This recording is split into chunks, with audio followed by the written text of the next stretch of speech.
everybody, welcome to the Comic Gamer Movie Show. My name is Deshaun, and today I'm here to review Godzilla and Kong, The New Empire. Now, I think it's Godzilla X Kong, The New Empire, but whatever. It's the latest movie in this Monsterverse that, you know,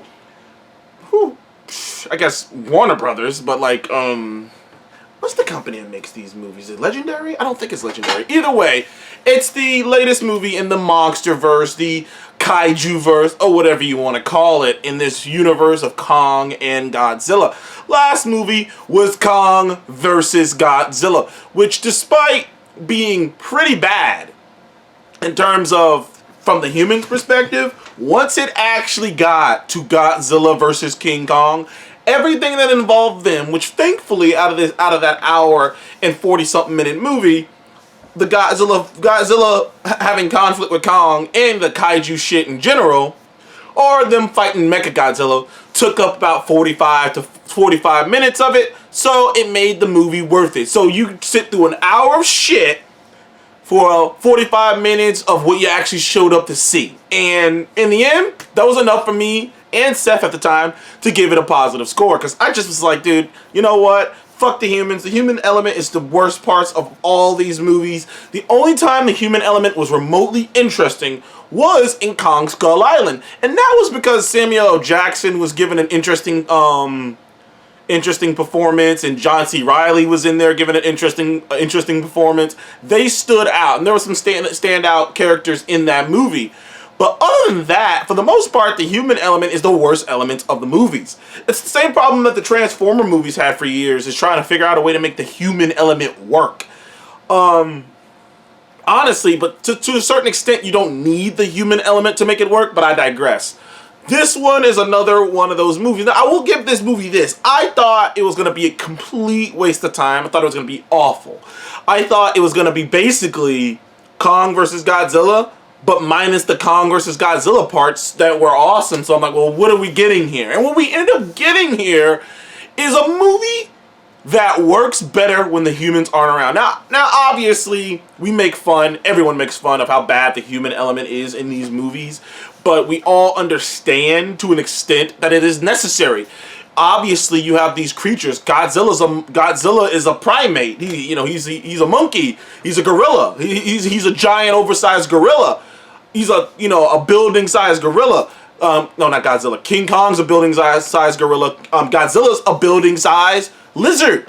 He's a fire-breathing lizard. But at the end of the day, he's an animal. They're all animals. So how do you tell a story? How do you tell a story, and how do you tell the over-the-top science fiction shit without having human beings in there to tell that story and let the kaijus fight it out?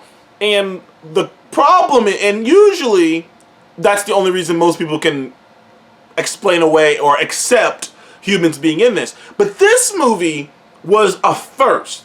I don't know who they had directing this. I don't know who they had writing this. But the way it was written and the way it was directed, you could have easily removed the human element altogether. I'm not even joking here. When you watch this movie, if you just take out the human element, nothing really changes all that much. Sure, Kong gets a tooth removed because of the human element. Sure, Kong gets a upgrade to his fist, his wound, because of the human element. But there are many ways they could have wrote around that to where he would have gotten some of this shit without the human element. This movie, to me, would have been maybe actually a great movie if they had took the humans out, if they had wrote it without the humans involved at all. And they could have just wrote this interesting, because the way it's written and the way that it's animated, the story is told, the animal, these creatures, these giant CGI creatures, are telling the story. You can infer a lot. They don't have to say all this shit. Now they do in the movie. They're constantly like, oh, Godzilla's doing this. Oh, Kong's doing this. Oh, there must be a greater threat. Otherwise, such and such wouldn't be doing this. They make it clear. They say what it is over and over again. Like, oh, this is what's happening and this is what's happening. But in all honesty, it wasn't necessary. Like I said, I don't know if they had a new director or a new writer on this, but the way it was written and the way it was directed, it was obvious what was happening. You didn't need any explanation. everything could have been inferred. Godzilla going around draining nuclear plants, you could have kind of inferred that he was gearing up for something. King Kong, Kong moping around at the beginning of the movie and like obviously looking for people like himself, you could have inferred that that's how Kong was feeling.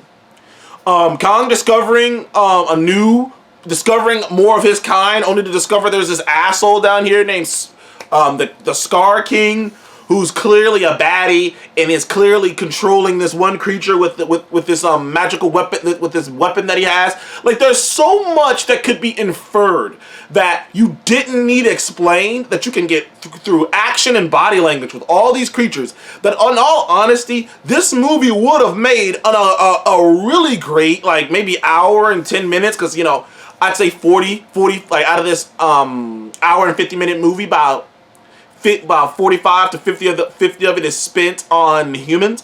Actually, I'd say it's the opposite. It's probably like an hour of it is spent on the humans, and maybe 45 of it is spent with the actual kaiju, you know, creatures doing their things. But in my personal opinion, you could have had a solid hour movie. Like, now granted, you can't do that, obviously. You gotta have at least an hour and 30 minutes to even get in the theaters. But still, in my brain, I'm sitting here watching this movie, and I'm like, yo, this movie could be so much shorter. It could be so much more concise if you just cut out the human elements. There was no need for them to even be there. But to accept like, the whole plot with the humans is just the same old shit. You got returning cast members. You got a new addition in Dan Stevens, who's the wacky, what's the word I'm looking for? He's the wacky new character. He's the fun, like, erotic, you know, playing rock and roll music, kind of wild man with a heart of gold, you know, hippie dippy, you know. He's kind of like he's kind of like that what's the word I'm looking for? Not Crocodile Dundee. I can't remember that guy who used to be with the crocodiles and shit. Either way, he's like this nature loving hippie, basically. He's this nature loving, you know, hippie who's daring. I mean, he's introduced, Dan Stevens' character is introduced changing out Kong's tooth because he had a fucking fucked up tooth, so they had to yank that bitch out and give him a replacement. So, like, that's how you meet his character, is Kong getting a new tooth. So his character is fun to an extent, but the rest of the cast is just returning people. You know, what was he? I know who plays him, but I don't know that character's name, because who would remember the character's name? The little girl is back, who had the relationship with Kong, and her mother has this whole thing about her feeling like she's not an adequate mom, and that she's gonna leave her, and that she's failing her. There's all this other bullshit. None of the human stuff is that interesting at all. And if they cut it out, the movie would have been better for it. But the thing the movie does great, though, other than actually do a great job with the animals, is world building. Because some of the world building is stupid. Like, there's a hollower Earth. Like, there's an Earth underneath the hollow Earth. Like, there's like a section underneath hollow Earth that's beneath that, and that's where all the fucking Kong monkeys have been the whole time. It's like, okay, sure, whatever. Also, they definitely ignore some shit with Mothra. So Mothra returns in this movie. Spoiler alert. And she's brought back because, like, the kid, like, touches the sky and Mothra just emerges. But they completely forgot that at the end of Kong, King of the Monsters, Mothra laid eggs. I believe she laid 2 eggs, because in the old show she had 2 eggs, and one of them became like an evil like Mothra. But yeah, Mothra laid 2 eggs. But here, it's not even mentioned. First of all, it's not even mentioned about Mothra dying, and it's not even mentioned that she laid 2 eggs. But I digress.